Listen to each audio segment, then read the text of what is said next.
One is just the fact that our attention spans are in a constant state of shrinking and retraction. Yeah.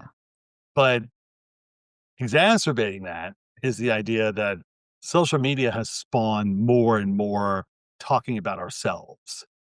And what I find when those two things collide, what you have are people that spend way too much time in a business conversation making it about them instead of Mm, making it about you, the other person. mm, And there's nothing to be gained by over talking about what you do, the value you bring, your credentials. Yes, there are places for that in the conversation, but empathy is a huge component of this.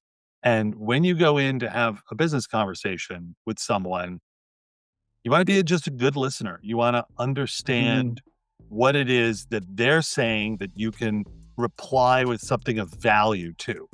Listening is not the period of time you're waiting until you can open your mouth and say what you want to say again. That's not what listening is. Listening is absorbing what the other person is telling you so you can add something that's helpful to them. That's what mm, empathy is. mm. Empathy is being helpful to your audience. It's not manipulating your audience.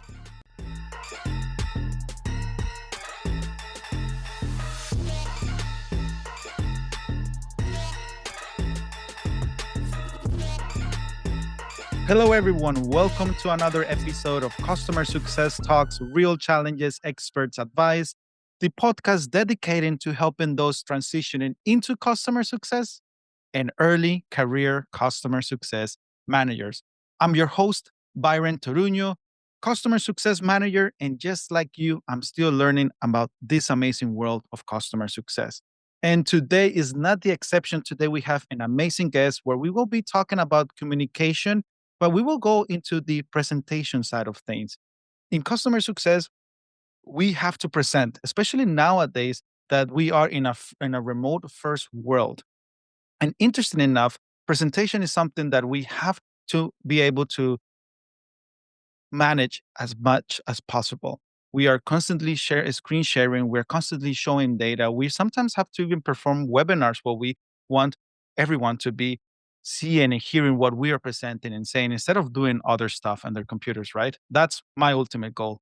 And I have been reading an interesting book that I will recommend everyone to read in just a couple of seconds, in which I learned that in February 2024, LinkedIn published a report mentioning communication as the most in demand skill for the second year in a row. According to to this report, those who listed communication skills as one of their top skills in their LinkedIn profile, what headhunted, listen this word, headhunted and hire more often. That's how important communication skills are. And that's part of what we will be talking about today. Today, we have with us Bill McGowan.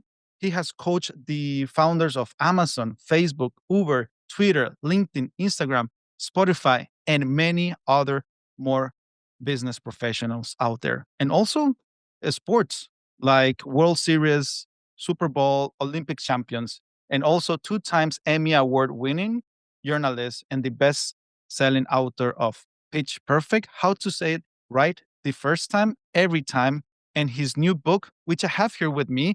Now, is not this one, of course. I have it digital. So you have the option to also have it digital, but it's a book that I'm still reading, and it's Speak Memorably, The Art of Cultivating an Audience. And I love when I hear this. I think it's a really powerful word, captivating. Bill, thank you so much for being here with us and welcome to Customer Success Talks. Thank you, Byron. Thanks for the invitation. I'm glad to be here.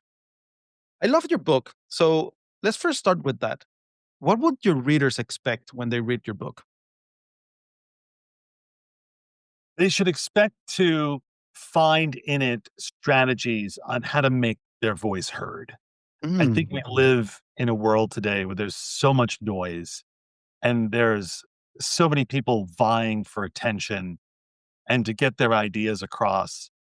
And what it does, what that what that has done is raise the game for everybody or raise the expectations of what people should be able to do in communicating so that they can rise above just this din of noise out there because ultimately one of life's great gifts is having your words remembered. I mean, Mm, there's no compliment better than going back to a client or an audience 6 months after you first spoke to them or you met with them, and to have them say, I'll never forget something you told me the last time you were here.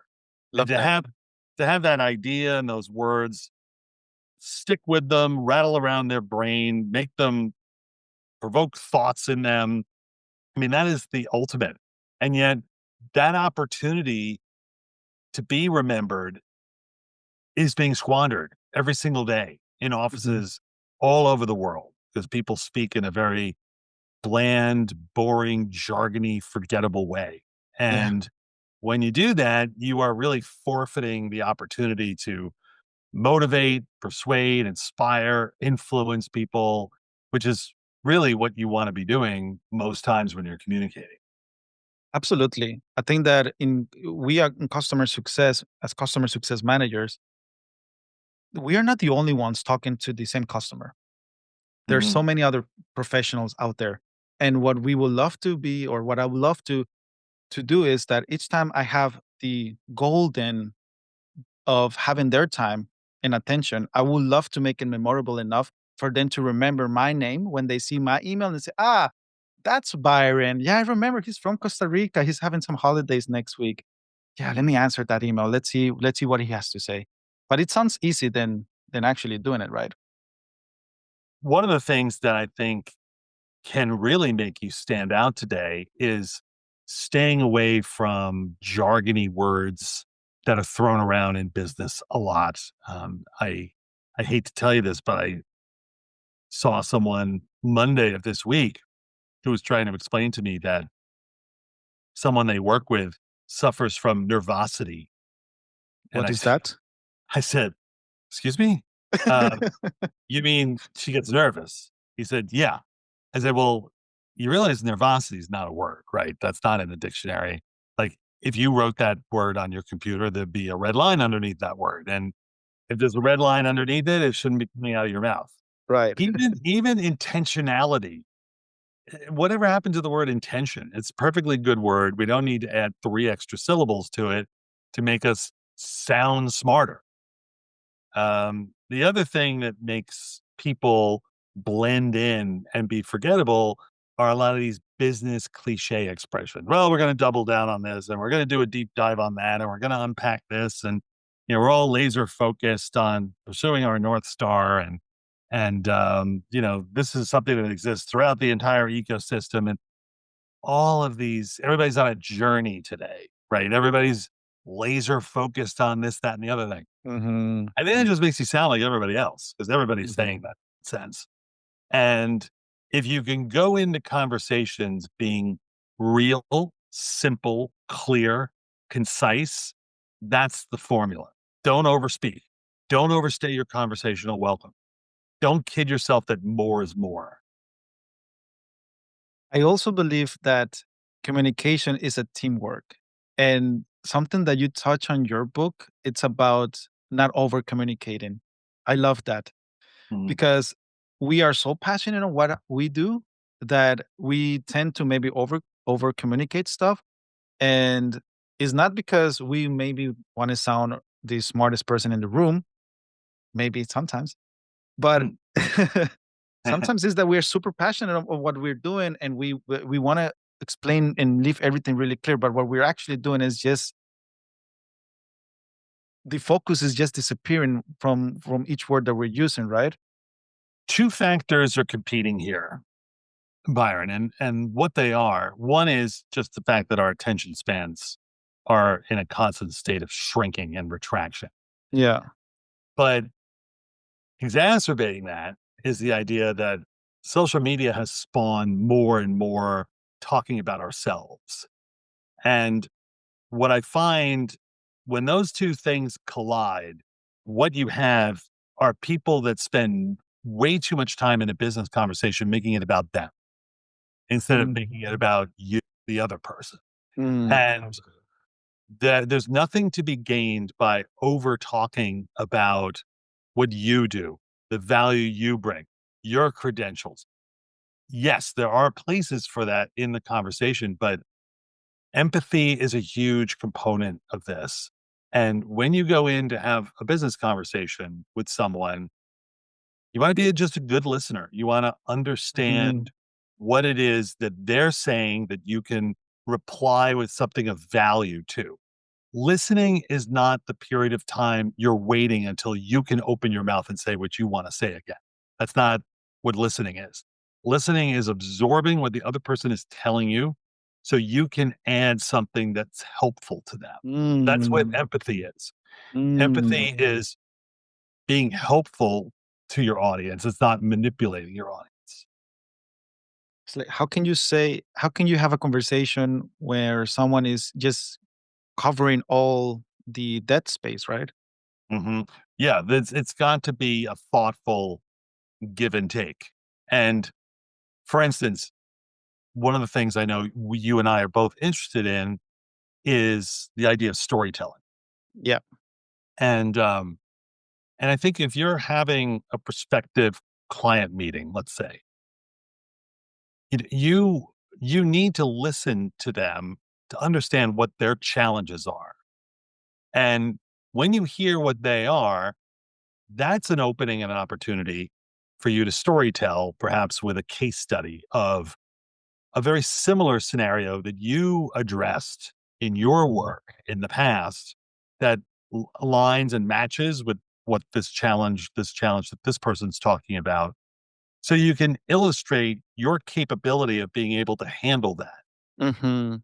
But you don't want to raise that you don't want to volunteer that without knowing that the other person needs to know that information, because then you're just spraying this information randomly and you have no idea whether it's going to be relatable to the other person or not.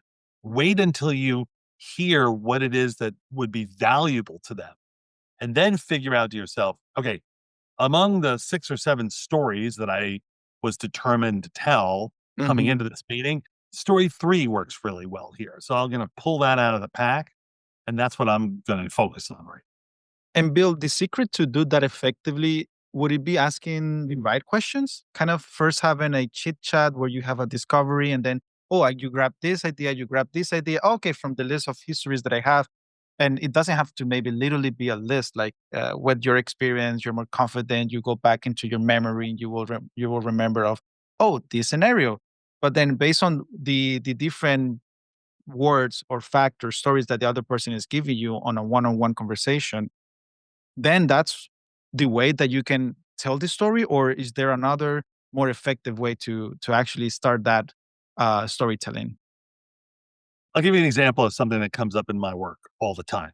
And that is, and in my work, I coach people on how to be more memorable when they communicate, whether that's in an interview, whether that's in a presentation they're giving, or the panel discussion they're having, or a job interview. And what I do typically at the beginning of a session is I ask the person I'm working with, so be self analytical for a minute, if you can, and Mm. tell me what it is that you'd like to get better at today. Like if you could walk out the door here today with any skill or handful of skills that you want to either acquire or refine, what's at the top of your wish list? So I start with that and I make it all about that. Tell me you're not going to get this course that's rigid and I give everybody the exact same treatment and teach them the exact same things. I want them to feel like this is tailored from the very beginning, and it is. So if they tell me, "Well, I kinda don't know how to stop myself from talking," I just have these long run-on sentences, and, I'll listen to them and hear them out. Excuse me. But then I'll say, "You know what works really well to just be more concise? Have you ever tried doing this?" And so the advice and the guidance now is part of a conversation. Mhm. It's not, "Well, I'm gonna address that on slide 15, so, just hold on and we'll get to that." That doesn't sound very personalized to me. No. right? So I try to lock into, again, what are their challenges? What's most important for them to know? And I'm going to lead whatever guidance I have to give them that I think is helpful. I'm going to corner it. I'm going to hinge it on what they've told me. That sounds like a psychology session where you sit down and they ask the questions and you're the one who answering your own questions, basically. Hmm. I mean, I can't count the number of times in a session where the client has said, I kind of feel like I'm in my therapist's office. I said, well, in many ways you are. Yeah. You're revealing to me psychologically what's standing in your way of being a better communicator. And this is I'm not here to teach you, no, select that word and make it a 1.5 second pause in between sentences. It's not formulaic like that. I'm trying to understand, why is it that you don't feel secure and confident in front of an audience? What's going on in Mm, your head that's preventing you from having that executive presence in front mm, of a room? And that's also what we'll address, because you really want to get to the root of the issue. Maybe they have imposter syndrome. Maybe there's mm. somebody on their team who's constantly undermining them and not voicing that there's merit to their ideas. There are lots of reasons why people don't feel confident professionally. Mm. I try to get to the root of that so we can address it, and then they can have their communication skills appear to have more gravitas. This is so interesting because this is something business, this is something about confidence, this is something about personal relationships, this is something for building internal business relationships within the company. But isn't sometimes can it be too much for the brain that you're one can be constantly saying, okay, I have to ask the right questions. I have to pause. I have to not use how can we Take on one thing at a time.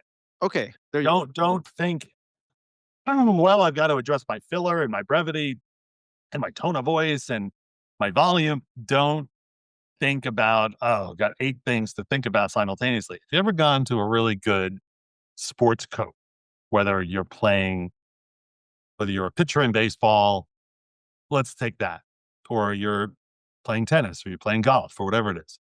A really good coach will identify one thing to work on right away. And maybe it's the most important thing.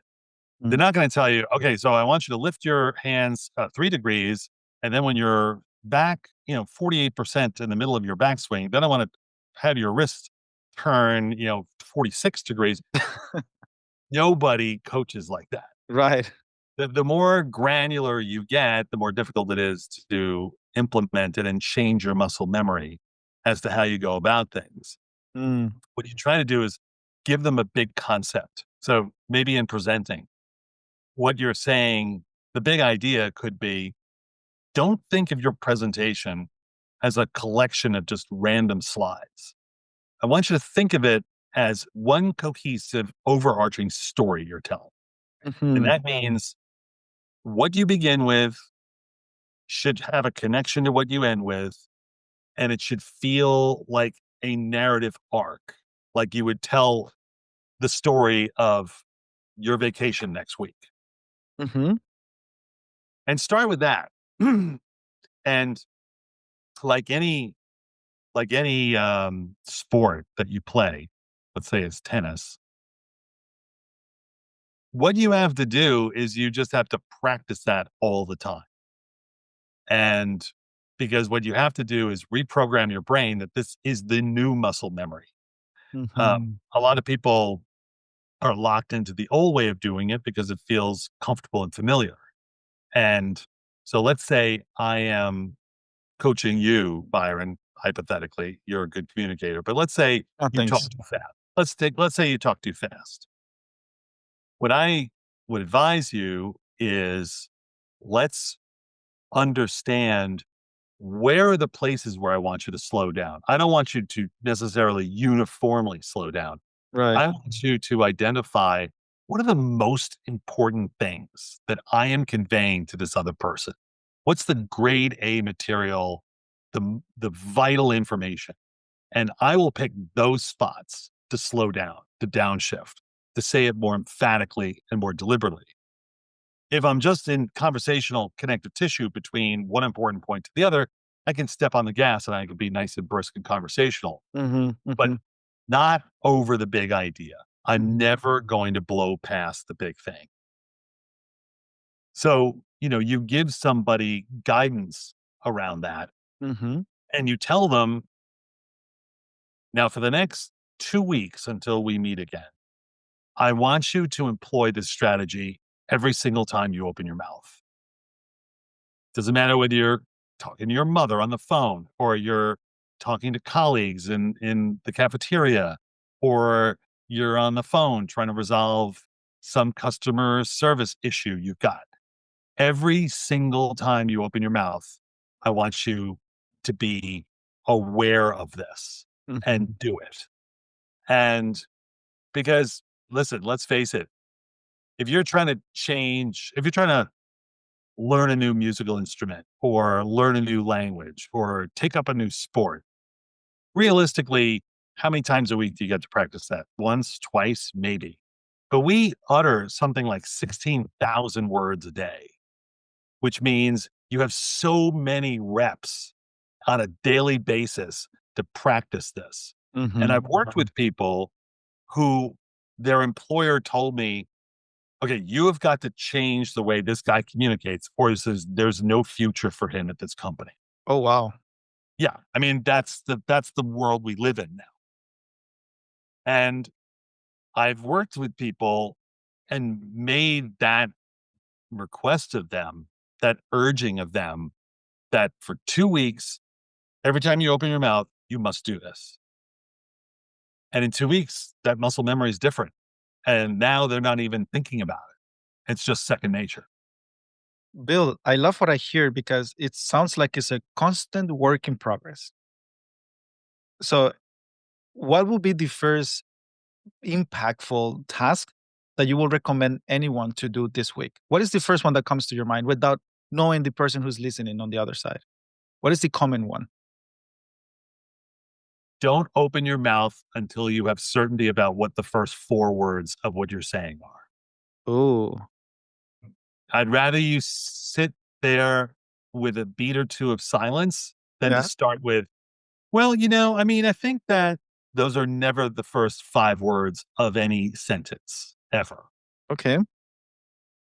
Don't open your mouth until you are clear in your mind, what is the crisp content I'm starting with? Yeah. Not gonna be filler. It's not gonna be "so." It's not gonna be It's none of those things. Start with a real word. And if you do this mental exercise of only uttering sound when there's certainty around the first 4 words, so, like, are never gonna be among those that you select. And this is so impactful because this is something you say yourself. I heard it from one of your podcast. Is that, and it's not exactly how you said it, but it's similar to this. It takes 7 seconds for someone to create an image of us, or even us ourselves judging another person's body language and what they're saying. It's like the first 7 seconds. So I think that that's why it's so important to spend maybe 1 or 2 seconds analyzing, activating that system too, and then saying something that is more impactful than then just throwing a um yeah, but so I think that that would be a good Or just impression. to start talking for the sake of starting talking, Yeah. or to fill the audible space. Yeah.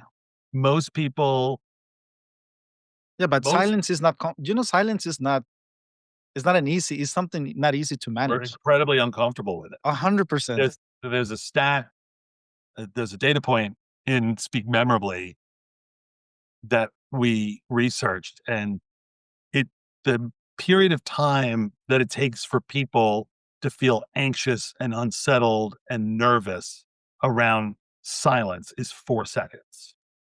That sounds a lot when you're silent, when you're quiet. Yeah, and if you're in a conversation with, let's say, a job interview or a negotiation of some kind, and you have finished the point that you want to make, and the other person doesn't then take their turn to Hmm. speak back to you, don't get antsy and just fill the gap, because now what you're filling the gap with is just filler. It's just, it's not necessarily anything of value because you've already said what you wanted to say. Yeah. And more is not more. Hmm. The people who are able to make the point, stick it, and stop are perceived to have more confidence and more professionalism. Bill, let's change gears and let's move to what it actually means to have a real impactful presentation. Yeah. Now, you have given for so many years to many people. What does that mean? And I'm pretty sure it's constantly also evolving. But now we are in a remote first world, sorry, Yeah. where now we are maybe in our comfort zone at home, working, giving presentations, and not much of a body language, only from here to here in a small screen or in the laptop. You also said in your book there's a formula of this famous filmmaker Coppola. Mhm. Can we go over that? The chapter in the book is called the Coppola storytelling formula. Yeah. And there's an interesting interview that Coppola did with CNN a few years ago. And he was asked by Reed Zakaria, who was the host, he said, "Do you have a formula for making a movie?" And he said, "Well, I learned from the masters in Hollywood years ago that you should identify what your three best things are. What are the three most powerful components of the Right. story? And take the best one and finish with it. Take the second best one and begin with it. And then find some logical, thematical place in the middle where the third one fits in and makes sense." And he's talking about movie making, but movie making is storytelling. When you get up to give a presentation, that should be storytelling too. And remember, it should not be just a series of disconnected slides. It should have hold together as one overarching narrative. And I find that most people don't do that. They don't, Mm. they squander that opportunity because what do they begin their presentation with? One of the most one of the most boring, mundane things imaginable, a dreaded agenda slide. That is not the way to hook an audience. I know in a lot of business cultures, everybody says, "Oh no, no, we're told you got to have that agenda slide." Really? I don't think so. I Yeah. think people absolutely go to sleep because there's nothing compelling there. I would rather you start off with a story, and it could be a story that sounds completely disconnected to what they think they're going to hear from you, as long as it is metaphorically connected to the point of your presentation. Yeah. Because what you're going to do is you're going to tell this story, and then you're going to figure out what is the connective tissue that explains why I just took the last 45 to 60 seconds to tell you this thing that you're probably wondering, okay, like, what relevance does this story have to what I thought you were going to be standing up here telling us? Yeah. You have to tell them how the moral to that story, the significance of that story is at the crux of what I'm here to talk about today. And when you begin with storytelling, you hook them and you boost engagement. And when you boost engagement, you boost retention. And Hmm. again, it's all about speaking memorably. And you want them leaving the room having that thing bouncing around in their brain. I love when someone presents, they start with a story and then they go through all the presentation. And at the end, they're like, and do you remember the story at the beginning? Yeah. That's when they're connecting the dots. And I was like, oh, Yeah. And maybe even take it one step further, Byron. You could pick a spot in the middle of the presentation to mm, just briefly allude to the metaphorical device. yeah. Um, and then again, introduce it at the end. Interesting. because sometimes the time gap between the beginning and the end is too long. It's like, Exactly. "What story? Oh, yeah, right. Yeah, the thing you mentioned at the beginning." You wanna somehow at least don't spend a lot of time going back to the metaphorical device, but just allude to it very subtly in a very understated way. In your book, you talk about I'm sorry if I'm pronouncing the name wrong. Geoffrey Canada. I went Jeffrey Oh, Jeffrey Canada, yeah, Jeffrey. There you go. Okay, it's that the reading was different. yeah. The He Jeffrey spells Canada. Jeffrey with a G. That's Exactly. why G that's why O it threw you off. Yeah. Jeffrey Canada. And so I was looking at one of your Google's presentations, and then you presented the way he started his TED Talks. And it's so funny how he started not even mentioning nothing about what he was going to talk about at all. He just started with a private conversation of him and his wife. So I think that you touch on humor. Humor, it's something that can be powerful, engaging, and it could be something that you can throw like small here, small balls over there during the presentation to make everyone engage again, especially if it's a 45 minutes. But what happens if I'm an introvert and I don't feel comfortable doing that?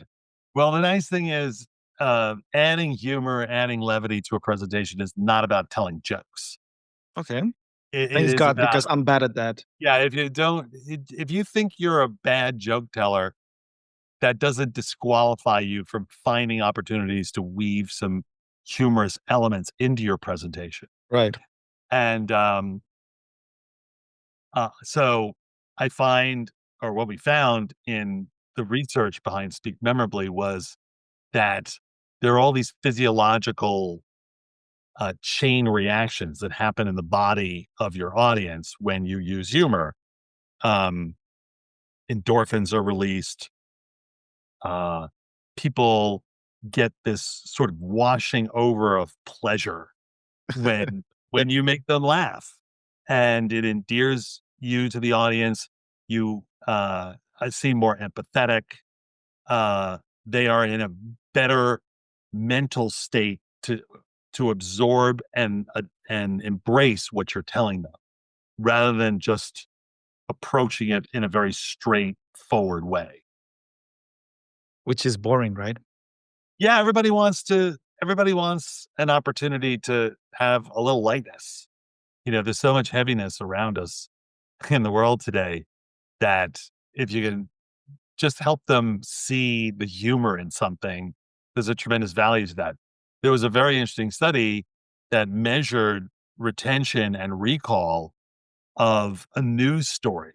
One was presented by a straightforward journalist, and the same story was presented by a comedian in a monologue of a show. And of course, there was a joke behind at the end of the story. And what they found was that for audience who had seen both clips, the recall of the humorous one was exponentially greater than the recall that the straightforward non-humorous one had. Because at the end, we're humans. Yeah. So we always have our own stories that sometimes we might be scared of sharing, but we can. I think that there are some stories in our personal life that, of course, we can keep for us.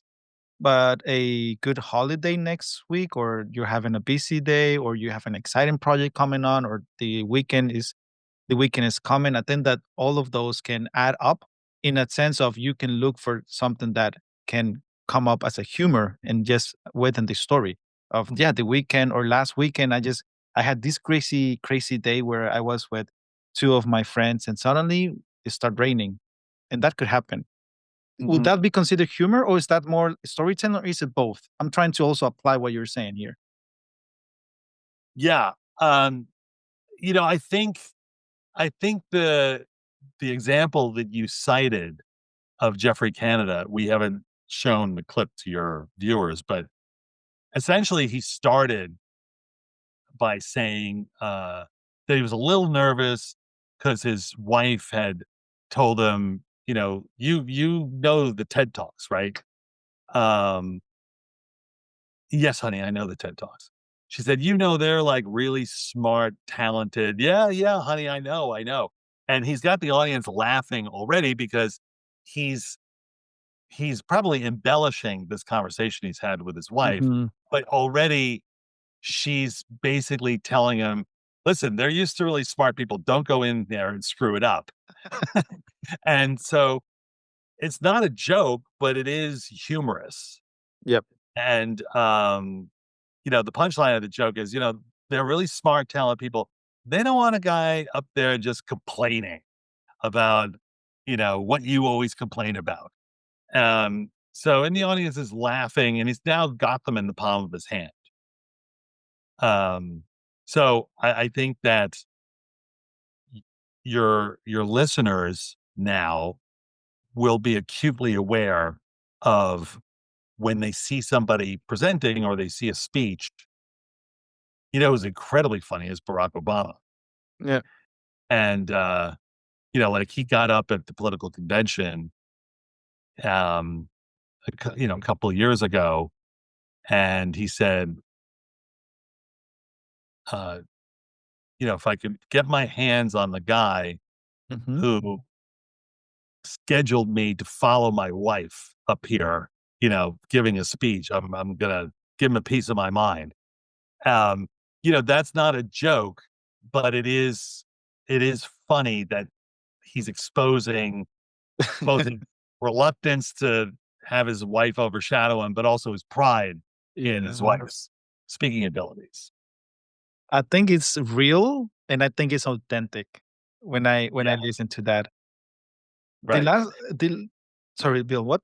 Yeah, I was just gonna say, the thing that gets released in the body from humor is something called dopamine. Mm. And dopamine is is the hormone that the Harvard Business Review called the pathway to pleasure. And it's what we experience when we go shopping, when we, are being intimate with someone, when we smell delicious food. All that is what gets released in the body, and it gets released in the body and hits the brain when you hear someone making you laugh. Bill, I think those are really important points. How can we use those chemical components in our body to activate that? I think that visually with a smile can also mean a lot of being presented with a body language that is open, smiling, tone of voice that I can activate that. Mhm. I also want to hear your perspective on something else before I let you go and we wrap up today's episode. That it's delivering bad news. Mm, I think it's not something easy. And in customer success, sometimes we do have to be straightforward and we have to say no to our customers. Although we love them, we have to say no. And even beyond delivering even more bad news, how can we? Is there any advice that you can give us on how we can, what words to use, or how we can deliver bad news and try to activate those and what endorphins. Yeah. endorphins that you can share with us? Mhm. We have a theory, and I write about this in Speak Memorably, the art of captivating an audience. I write about something called the negativity sandwich. Wow. And what the negativity sandwich is a frank reveal of something that fell short of expectations or a problem or underachievement. And you bury it in between two pieces of good news. Hmm. Oh, Okay. So, the good news is the sandwich bread. yeah. The bad news is the filling of the sandwich. And so let's say I was a builder in New York City and I just completed a skyscraper and I'm being asked about the the process of getting that building to completion. Um, I might start with some good news and say, this is a beautiful new addition to the New York City skyline that helps this city remain at the forefront of just Hmm. incredible architecture and beautiful function. Now, did it did it meet our expectations in terms of coming in on time and the budget that was allocated for it? No, it didn't. But ultimately, this represents, a source of pride for people of New York City. For years to come, Mm, they'll look at this in the skyline and realize, there's no other city in the world like New York City, right? So maybe you were asked a question of like, how come this thing was behind schedule and cost too much, yeah. right? And so you wanna bury that acknowledgement in between two positives. Mhm. So let's say you're giving tough feedback to an employee or somebody, and or you're in customer service and you're going to tell somebody, "No, I can't do the thing you're asking me to do." Right. Maybe you say, "Hey, listen, we are incredibly grateful for the faithful patronage of your business, and it's customers like you that the reason why we're in business today, and we never forget that. Um, I would love to be able to um, make good on what you've asked us to do. It's unfortunate that I'm not able to do that, but we will look for every opportunity moving forward to make sure we show concrete signs of our appreciation for your business." And so you're telling them, no, you can't have what you want, Yeah. right? But you're putting it in between. I'm just making this up on the fly, but you put it in between two things that would make them feel better. Yeah, and you're being transparent and honest at the same time. Yeah, Like, yeah. you're not lying. You're that actually is something. It's just about preparing before having the conversation, so you can Hmm. formulate it that way. Yeah, don't tap dance around the bad news. I mean, in business, you can say, I mean, did this project go exactly according to how we drew it up on the whiteboard? Of course not. But I think what we demonstrated in the process of getting it to the finish line was our adaptability, was our skill in responding to changing challenges. And, you know, when you own the bad stuff, did it turn out exactly where? No. Like, be forceful about that. Mhm, yeah. Don't like don't try to couch it in very vague, soft language. Just own it. I think there's not a best way of ending today's episode with those words, Bill. Thank you very, very much for your time. It has been also amazing working with Lindsay, part of your team, communicating with her for have making this Well, we episode try to be all good live. communicators, right, at our company because that's our calling card. And We and have to it's be good communicators. and it's working amazing. I also want to highlight the importance of your book. I think it's a book that it's backed up with a lot of data and research. I'm still reading it, but I can see how you're actually showing data and research behind it. So I think that is an easy, really, really easy book to read, and it's still really actionable. So thank you very much for actually coming with that. And what is next on your career? Well, I'm busy right now making sure that people understand the value behind Speak Memorably. Yeah. So that's what I'm devoting a lot of time to right now. But um, I think there's perhaps another book that I'm looking to Whoa. do uh, in the next year or so. So too early to talk about it, but I think there's communication is such an important component of our life, and it dictates oftentimes the degree to which we're going to be successful. So there's so much territory there for Look, people to benefit from. looking forward to what you're gonna create, Bill. Thank you. Thank you. And like I always say to everyone, remember, keep growing, keep learning, and let's keep improving the world of customer success. Until next time.